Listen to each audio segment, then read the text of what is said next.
Modern Telugu సినిమాను దాసరి నారాయణరావును వేరు చేసి చూడలేం. ఎన్నో అద్భుతమైన పాత్రలు, రికార్డ్ బ్రేకింగ్ కలెక్షన్లు, అవార్డులు, రివార్డులు. ఆయన హ్యాండ్ వేస్తే స్టార్లు సూపర్ స్టార్లు అయితారు. ఆయన పాత్ర చిత్రణ చేపడితే బొబ్బిలి పులిలా గాండ్రిస్తది. తాత మనవుడు సినిమాతో ప్రారంభమైన ఆయన సినీ ప్రస్థానం అదే తాత మనవుడు నేపథ్యంలా తెరకెక్కిన ఎర్ర బస్సుతో ముగియడం విషాదకరం. 40 ఏళ్లకు పైగా సినీ ప్రస్థానం, 151 చిత్రాలకు దర్శకత్వం, 54 సినిమాల నిర్మాణం, 250 చిత్రాలకు సంభాషణలు. దాసరి నారాయణరావుకు చెందిన కొన్నంటే కొన్ని లెక్కలు.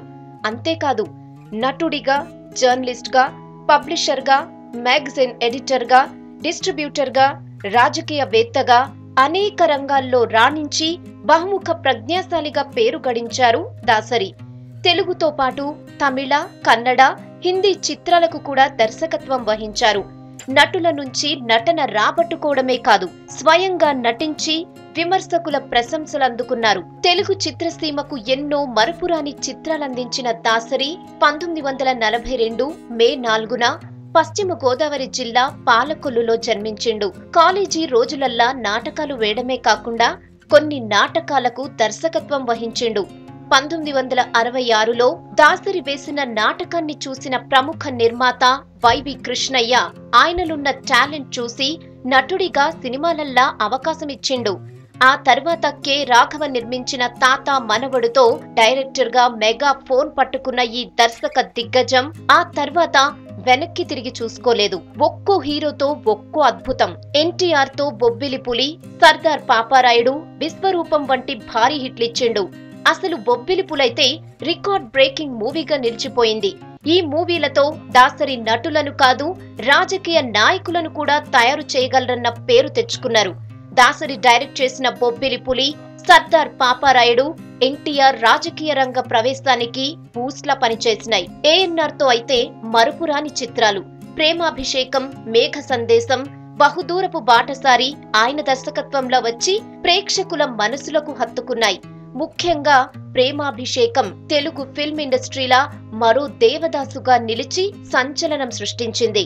హీరోగా పనైపోయిందనుకున్న ఏఎన్ఆర్ ఇమేజ్ ను ప్రేమాభిషేకం సినిమాతో నిలబెట్టిన ఘనత దాసరిది.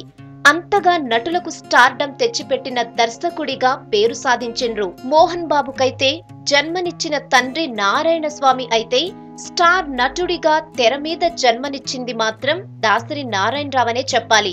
ప్రేమాభిషేకం, సర్దార్ పాపారాయుడు, స్వర్గం నరకంతో మొదలైన వీరి ప్రయాణం ఎన్నో చిత్రాల వరకు సాగింది.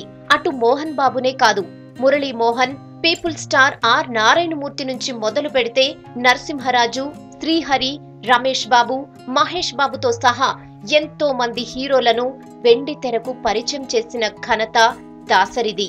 అటు హీరోయిన్ల విషయానికొస్తే జయసుధ, జయప్రద, మాధవి, శ్రీదేవి, సుజాత, సిల్క్ స్మిత, రజని, అన్నపూర్ణ, ఫటాఫట్ జయలక్ష్మితో సహా ఎంతో మంది తారామణులకు స్టార్డమ్ తీసుకొచ్చిన ఘనత కూడా ఈయనదే. కథను సినిమాగా తీయడంలా, కథనాన్ని రక్తి కట్టించడంలా, డైలాగులు పండించడంలా ఆయనకు ఆయనే సాటి. చిల్లర కొట్టు చిట్టమ్మ దగ్గర నుంచి ఆది దంపతులు, అమ్మ రాజీనామా, కంటే కూతుర్నే కనాలి వంటి సినిమాల వరకు ఎన్నో చిత్రాలు. అసలు దాసరి సినిమాకు ప్రత్యేకించి హీరో అవసరం లేదన్న పేరు కమాయించిండు. అటు సోగ్గాడు శోభన్ బాబుతో బలిపీఠం, గోరింటాకు, స్వయంవరం వంటి ఎన్నో బ్లాక్ బస్టర్స్ ఇచ్చాడు. ముఖ్యంగా గాలివానలో పాట ఇప్పటికీ ప్రేక్షకులు మరవలేదు. అటు కృష్ణంరాజుతో కటకటాల రుద్రయ్య, తాండ్ర పాపారాయుడు, తిరుగుబాటు, రంగూన్ రౌడీ, సీతారాములు వంటి సినిమాలతో కృష్ణంరాజును మామూలు స్టార్ నుంచి రెబల్ స్టార్ గా తీర్చిదిద్దారు.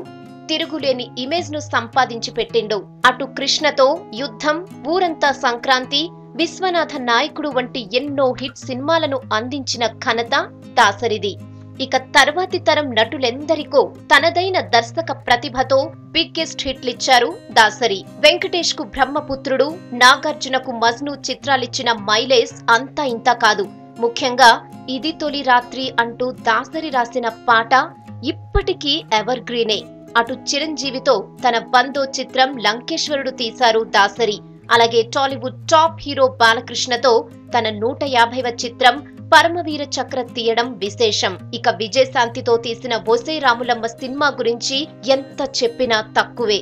దాసరి కెరీర్లనే కాదు, విజయశాంతి కెరీర్లనే ఈ మూవీ మైలురాయిగా నిలిచింది. అప్పటి వరకు సినిమా పరిశ్రమ అంటే అందాల లోకం అనే భ్రమ పడేవారి కోసం శివరంజని, అద్దాల మేడ తీసి పెద్ద సాహసమే చేశారు దాసరి. మూవీ ఇండస్ట్రీలో ఉండే లోటుపాట్లను, చీకటి కోణాలను, నటీనటులు పడే సంఘర్షణను అద్భుతంగా తెరకెక్కించిండు. అంతేకాదు, సినీ నటుల జీవితాలు వడ్డించిన బిస్తరి కాదని ఈ సినిమాలల్లా చూపించిండు. దాసరిలో అద్భుత నటుడున్నాడు. స్వర్గం నరకం చిత్రంతో మళ్లీ ముఖానికి రంగేసుకున్నాడు దర్శకరత్న. రంగస్థల అనుభవం ఉండటంతో నటుడిగా కూడా తన జోరు ప్రదర్శించాడు. మామగారు, మేస్త్రి వంటి సినిమాలతో బెస్ట్ యాక్టర్ గా పలు అవార్డులు సైతం అందుకున్నారు. ఒకవైపు మాటల రచయితగా, దర్శకుడిగా బిజీగా ఉన్న దర్శకరత్న పాటల రచయితగా కూడా రాణించిండు. పాటల రచనతో తన కళానికి రెండు వైపులా పదును అని నిరూపించుకున్నాడు. ఆత్రేయ, వేటూరి, సినారే వంటి మేటి పాటల రచయితలతో సమానంగా అద్భుతమైన సాహిత్యాన్ని అందించిండు దాసరి. కోడి రామకృష్ణ, రవిరాజ పినిశెట్టి, రేలంగి నరసింహారావు, సురేష్ కృష్ణ, కెఎస్ రవికుమార్ లాంటి సుప్రసిద్ధ దర్శకులు దాసరి శిష్యరికంలనే పెద్ద దర్శకులయ్యిండ్రు. ఎన్నో అద్భుతమైన చిత్రాలను నిర్మించి దర్శకత్వం వహించిన దాసరిని వరించిన అవార్డులకు లెక్కే లేదు. మేఘ సందేశం, కంటే కూతుర్నే కను సినిమాలకు జాతీయ అవార్డులు అందుకుండు. అటు ఆంధ్రప్రదేశ్ ప్రభుత్వ ఉత్తమ నటుడిగా 2 నంది అవార్డులు, 1990లో ప్రతిష్టాత్మక రఘుపతి వెంకయ్య అవార్డు, 2007లో ఎన్టీఆర్ జాతీయ చలనచిత్ర పురస్కారం. ఇక వీటితో పాటు ఉత్తమ దర్శకుడిగా, మాటల పాటల రచయితగా అనేక అవార్డులు దాసరి కీర్తి కిరీటంలో ఉన్నాయి. మే 4న జన్మించి అదే నెల 30వ తేదీన ఆయన కన్ను మూయడం విషాదకరం.